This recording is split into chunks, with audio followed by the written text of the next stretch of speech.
When you think of oil, wealth, and power in the Middle East, one name inevitably comes to mind: the House of Saud. For nearly a century, the Saudi royal family has wielded immense influence, not just in their own country, but across the globe. This is a story of tribal alliances, vast oil reserves, and a calculated strategy that turned a desert kingdom into an economic powerhouse. It all began in the early 20th century with a determined tribal leader named Abdulaziz ibn Saud, who embarked on a quest to unify the Arabian Peninsula. But what turned his family from regional rulers into one of the wealthiest dynasties in the world was not merely conquest, it was oil. In the late 1800s, the Arabian Peninsula was a vast, sparsely populated region dominated by tribal factions. It was in this environment that Abdulaziz, later known as Ibn Saud, began his mission to unite the tribes under his leadership. By 1932, after a series of military campaigns and strategic alliances, Abdulaziz succeeded in founding the Kingdom of Saudi Arabia.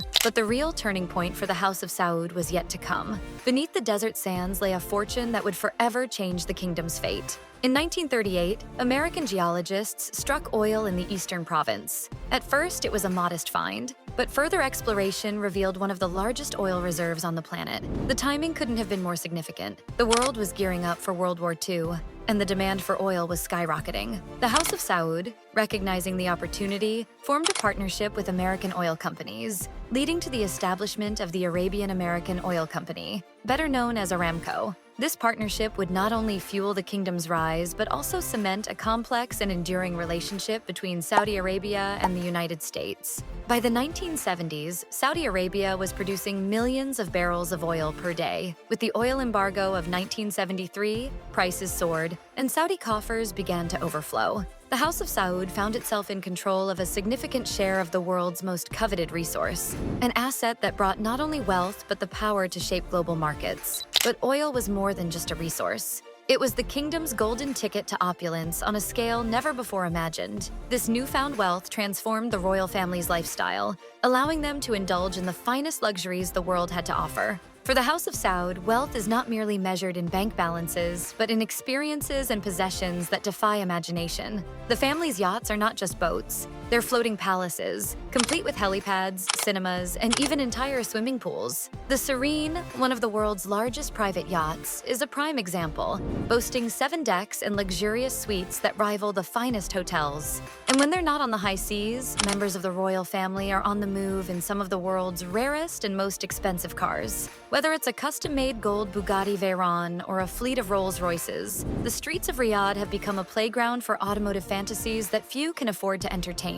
It's not just about owning a car, it's about owning a piece of art on wheels. The collection of the Saudi royals includes one-off vehicles made by brands like Ferrari, Lamborghini, and Aston Martin, often featuring custom interiors and exclusive finishes that make them unique in the world. The House of Saud has taken shopping to a whole new level, creating malls that are destinations in their own right. The Kingdom Center Mall in Riyadh is just one example, offering a blend of luxury brands, designer boutiques, and fine dining experiences that cater to the tastes of the elite. Here, money is no object, and exclusivity is the norm. From acquiring the latest haute couture pieces to commissioning bespoke jewelry encrusted with rare gemstones, the royal family's approach to shopping is nothing short of legendary. It's not uncommon for royals to spend millions in a single day, not just on themselves, but also on gifts for friends and extended family. And let's not forget about the watches. Timepieces that are not just for telling time, but for making a statement. Think Patek Philippe, Audemars Piguet, and Rolex, each customized with diamonds, precious metals, and intricate craftsmanship that set them apart from anything available in a store.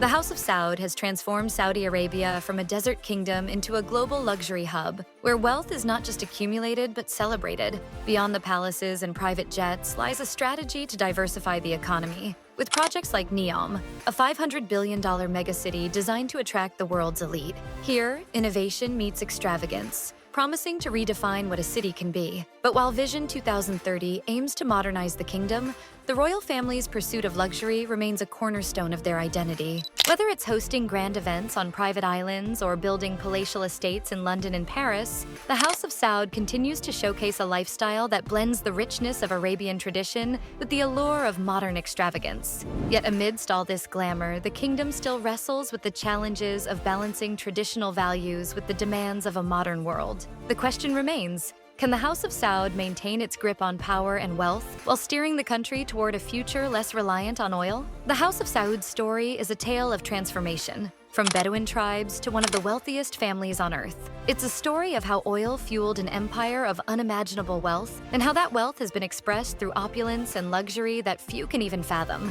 As Saudi Arabia looks to the future, one thing is clear: the royal family's pursuit of the extraordinary will continue to shape the kingdom's legacy. Thank you for watching. Don't forget to like, subscribe, and stay tuned for more deep dives into the world's most powerful and luxurious dynasties.